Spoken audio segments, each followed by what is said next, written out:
सर्वांना सप्रेम जय भीम।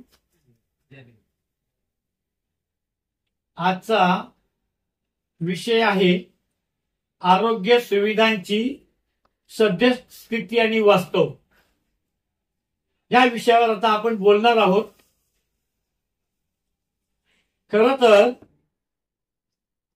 भारतीय संविधान सगळ्यांना समानतेचा अधिकार देतं आणि आम्ही रिपब्लिकन पार्टी ऑफ इंडिया आरकेच्या वतीने आम्ही मागणी करत असतो सतत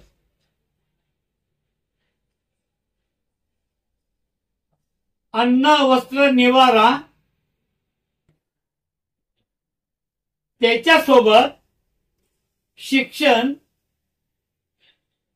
आणि आरोग्य सुविधा ह्या सर्वांना मोफत मिळायला पाहिजे।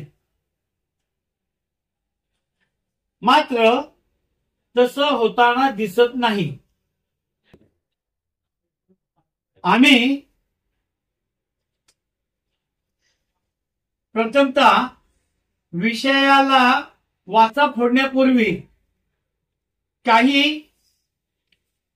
डॉक्टर अत्यंत चांगले आहेत, चांगलं काम करतायत, समाजसेवेचं व्रत त्यांनी घेतलेलं आहे।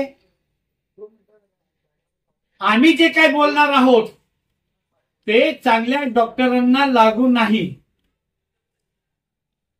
कारण भले बुरे अनुभव सतत येतच असतात, हाताची पाचही बोटं सारखी नसतात आणि म्हणून आरोग्य सेवेमध्ये सुद्धा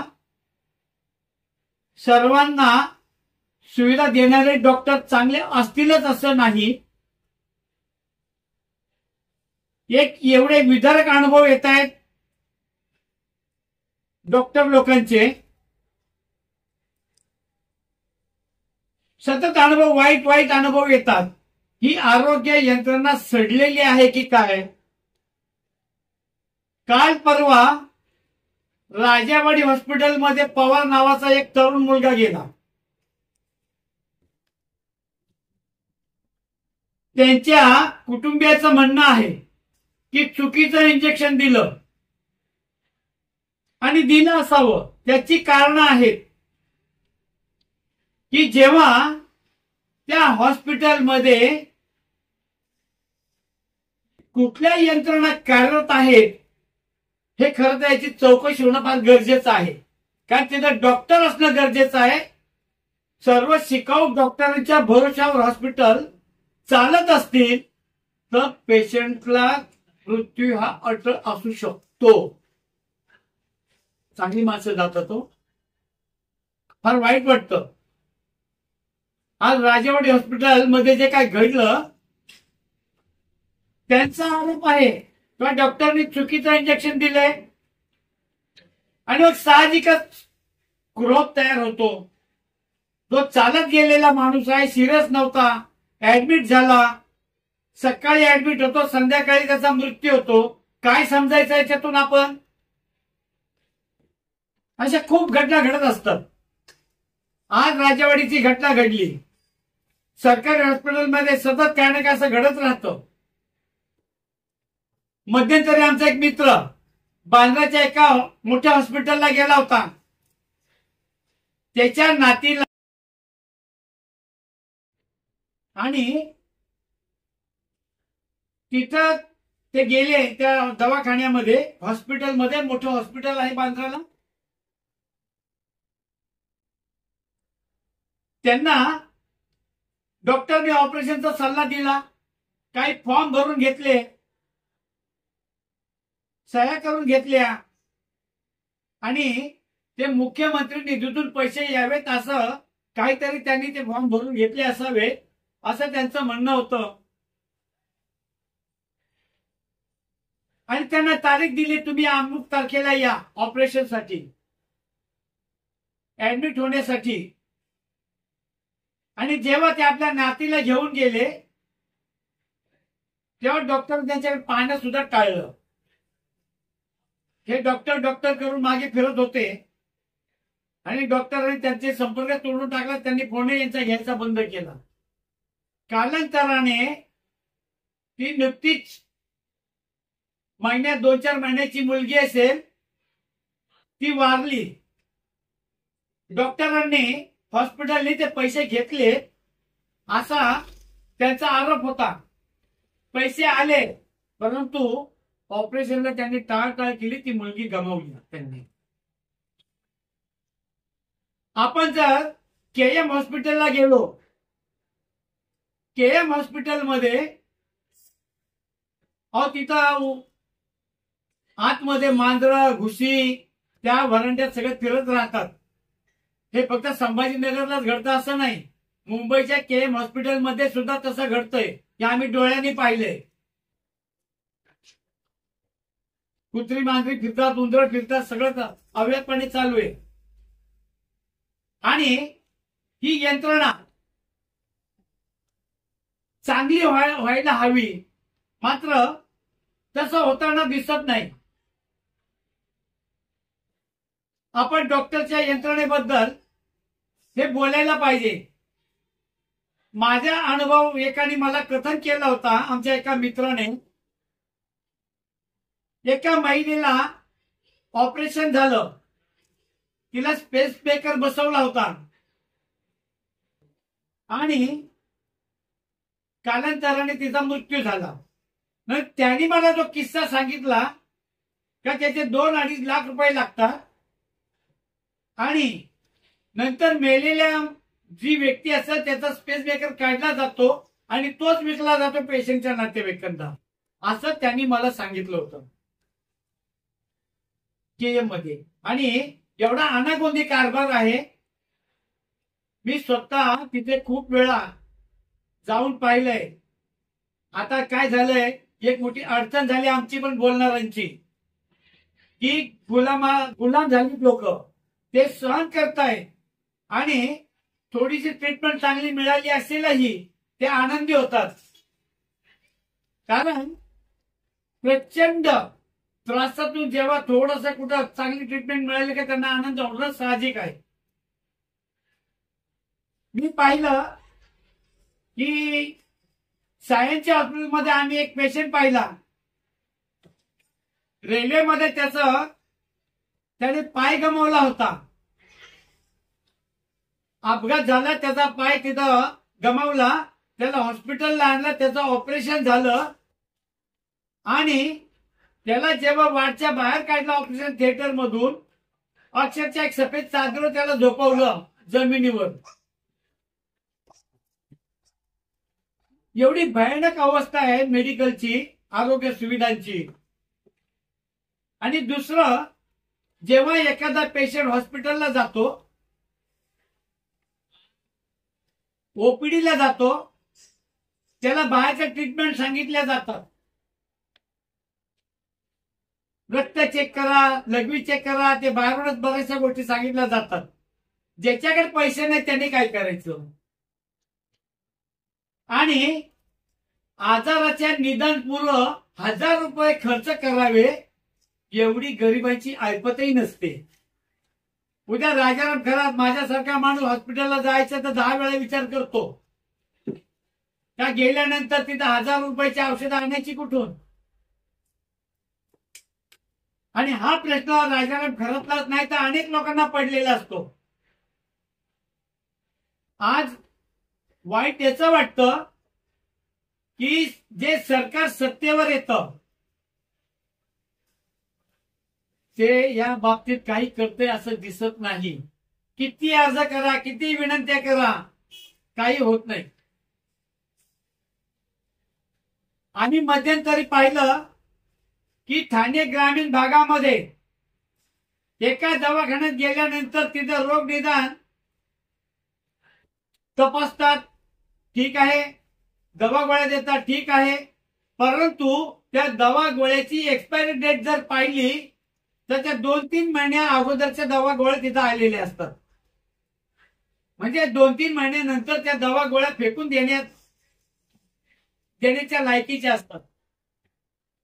मग प्रश्न असा उद्भवतो की 2025 2023ला जे प्रोडक्ट तयार होतं ते किंमत 24ला तरी यावं, तर 2-3 महिने अगोदर येतं आणि पेशंटला दिलं जातं.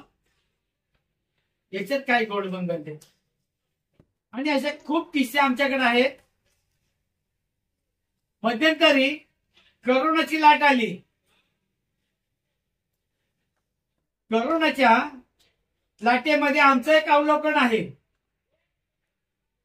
की करोना फार भयानक होता असं माझं मत आजही नाही. आणि हे माझं मत आहे. आणि माझं मत करोना काळात आमचं असं अवलोकन आहे. जग काय म्हणतं आम्हाला माहित नाही, आमचं पण मत असू शकतं, परंतु करोना हा खूप गंभीर आजार होता असं मला वाटत नाही. कारण हॉस्पिटलला जाणारी लोक बरीचशी गमावलीत आपण. परंतु ज्यांना ताप आला, जे घरी राहिले, त्यांनी एक पॅरासिटामॉलच्या गोळ्या खाल्ल्या, ते बरे झाले.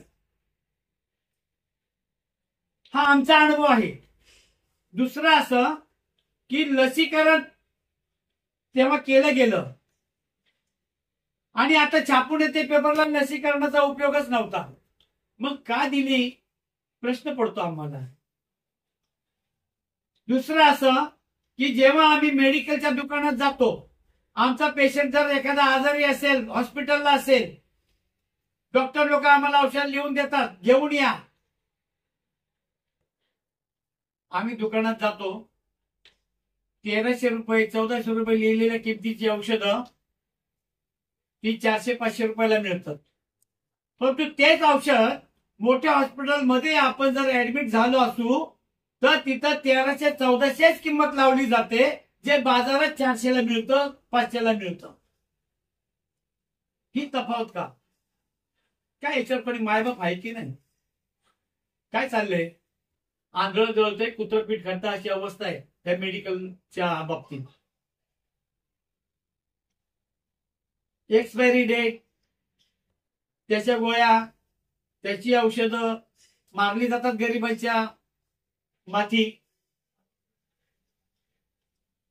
सगळं असं चाललंय. हा अनागोंदी कारभार आहे.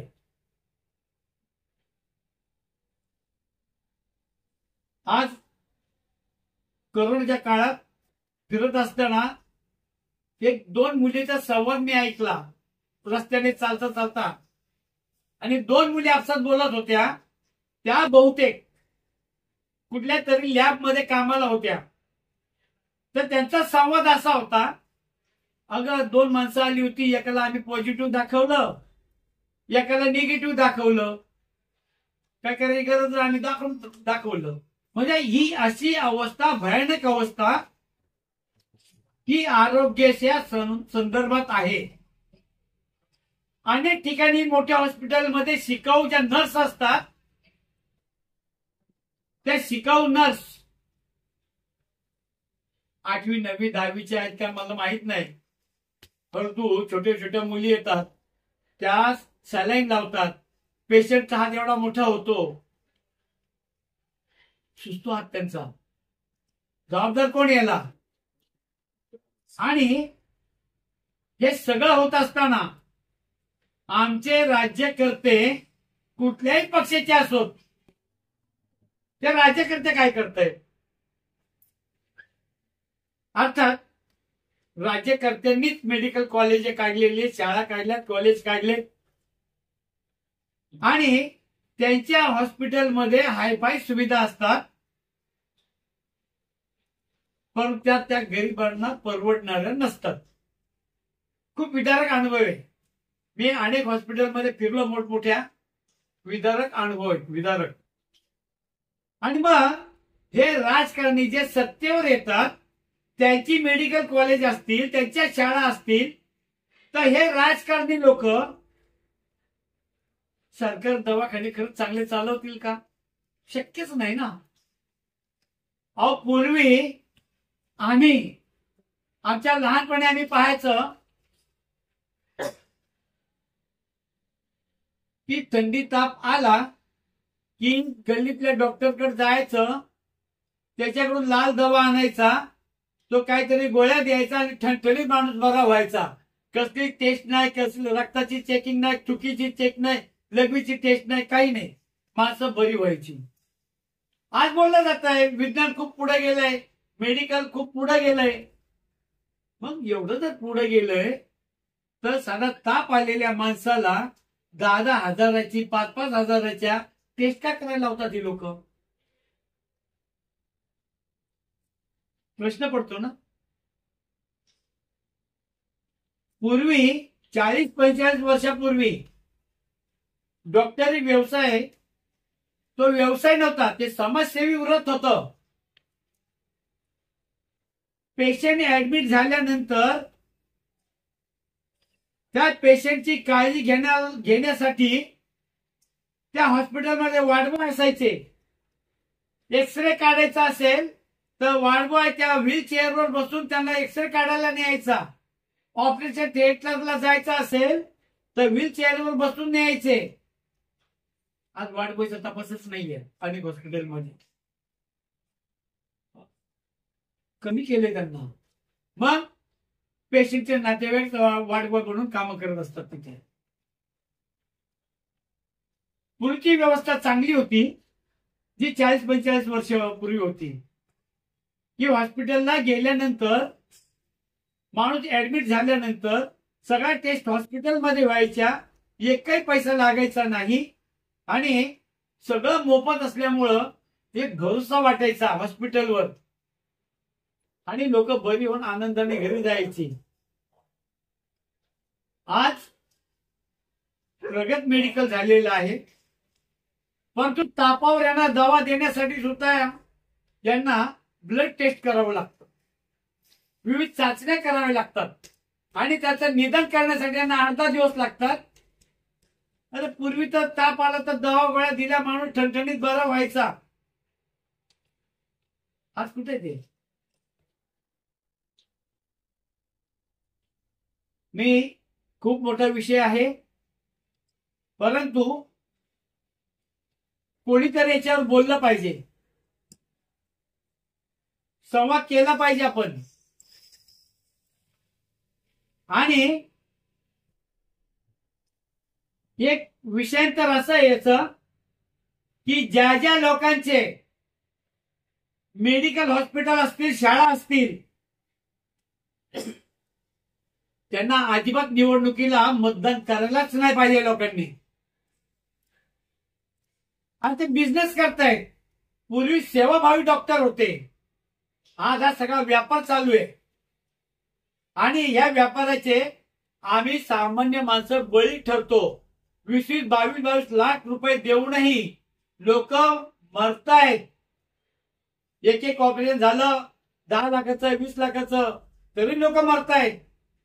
मग एवढा पैसा खर्च करून जर लोक मरत असतील तर माझं मत असं आहे, ज्या हॉस्पिटलला जी लोक मरत असतील मग त्या हॉस्पिटलला त्याचं बिल माफ करायला लावलं पाहिजे. एकही पैसा घेता कामा नये त्यांनी. तर ही आरोग्य व्यवस्था काही अंशी सुधारण्याची शक्यता आहे. जे आपल्याला माणूस मेला बिल माफ, असं होताना दिसत नाही ना. राजकारण्यांनी करायला पाहिजे.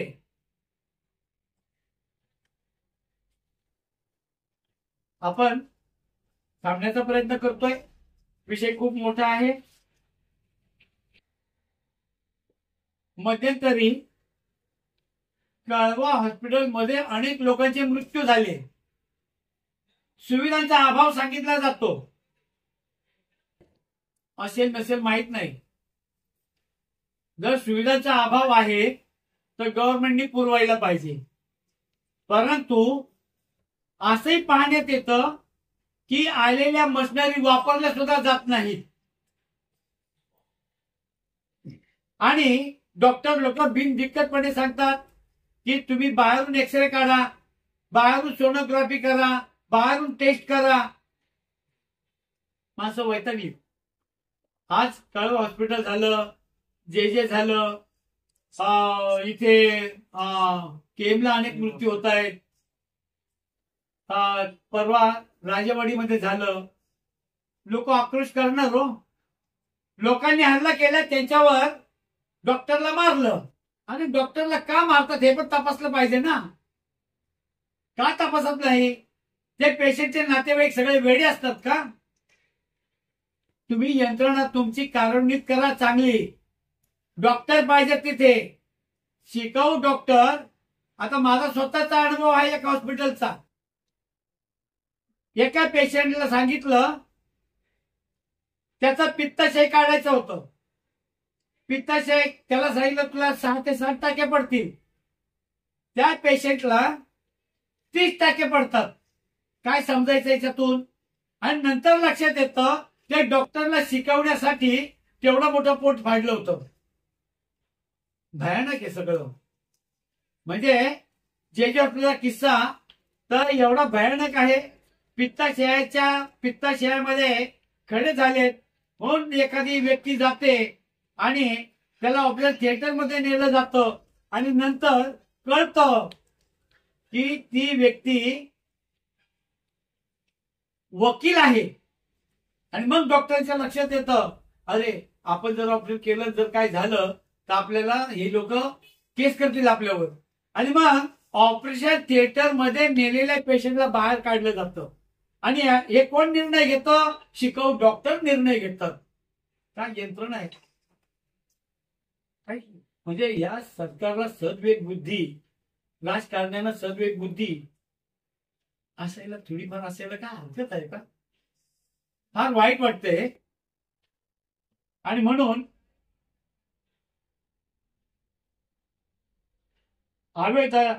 येणाऱ्या काळामध्ये ज्यांचे अनुभव या बाबतीत आहेत अशा लोकांना आम्ही पाचारण करणार आहोत. रिपब्लिकन पार्टी ऑफ इंडिया आरकेचं ऑफिस आहे बदलापूरमध्ये.